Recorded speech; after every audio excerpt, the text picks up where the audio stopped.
Hai, Assalamualaikum warahmatullahi wabarakatuh. Perkenalkan, nama saya Naila Rahmatinisa Al-Munyaman.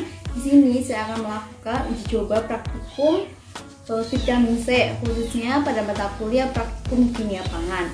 Di sini saya juga pakai beberapa bahan-bahan, diantaranya ada betadine, kemudian ada sari tomat, kemudian ada minuman kemasan Yusi 1000, lalu ada minuman kemasan jus jambu, dan terakhir ada perasan jeruk peras. Dan selanjutnya untuk alat-alatnya di sini saya pakai pipet, kemudian menggunakan wadah kecil.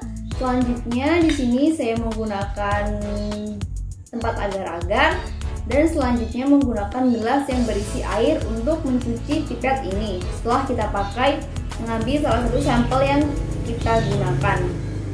Yuk, gak usah lama-lama lagi, kita langsung praktikumnya ya. Oke, jadi untuk yang pertama-tama kita meneteskan pada masing-masing tempat itu 10 tetesan ya, kayak gini. Langsung kita mulai aja pada sampel makanan yang pertama, yaitu sari tomat. Di sini saya menggunakan 64 tetes ya, sampai warnanya tuh berubah seperti ini kurang lebihnya. Dan untuk makanan yang kedua atau sampel makanan yang kedua, di sini saya menggunakan minuman kemasan Yusi 1000. Di sini saya menggunakan 13 tetes yang emang warnanya tuh benar-benar paling mudar. Dan untuk makanan yang ketiga yaitu sari buah kemasan. Di sini saya menggunakan sari buah jambu, dan di sini saya menggunakan 24 tetes. Selanjutnya sampel yang terakhir yaitu jeruk nipis. Di sini saya menggunakan 14 tetes pada percobaan yang pertama, hingga seperti ini ya warnanya kurang lebih. Oke teman-teman, sekarang kita masuk ke dalam uji coba yang kedua. Di sini kita masukkan 10 tetes betadine ke dalam setiap tempat. Kemudian untuk sampel yang pertama kita menggunakan tomat, dan di sini saya memasukkan sebanyak 10 sampel tomat ya. Dan selanjutnya untuk sampel yang kedua yaitu minuman kemasan Yusi 1000. Di sini saya menggunakan 6 tetes. Dan selanjutnya yaitu minuman kemasan, di sini saya menggunakan jus buah vita sebanyak 10 tetes saja. Dan untuk yang terakhir yaitu perasan jeruk nipis. Di sini saya menggunakan 10 tetes juga pada percobaan yang kedua. Dan di sini teman-teman juga bisa lihat ya perubahannya itu nampak lumayan jelas. Oke teman-teman, sekarang kita lihat hasilnya ya. Jadi yang pertama kita akan bahas tentang tomat dulu. Di sini pada uji coba yang kedua, tomat itu menggunakan 10 tetes, sedangkan untuk uji coba yang pertama saya itu menggunakan sampai 64 tetes. Dan hasilnya di sini tomat itu memiliki warna yang paling gelap dari yang lain. Jadi mungkin sepertinya tomat itu memiliki kandungan vitamin C yang sedikit.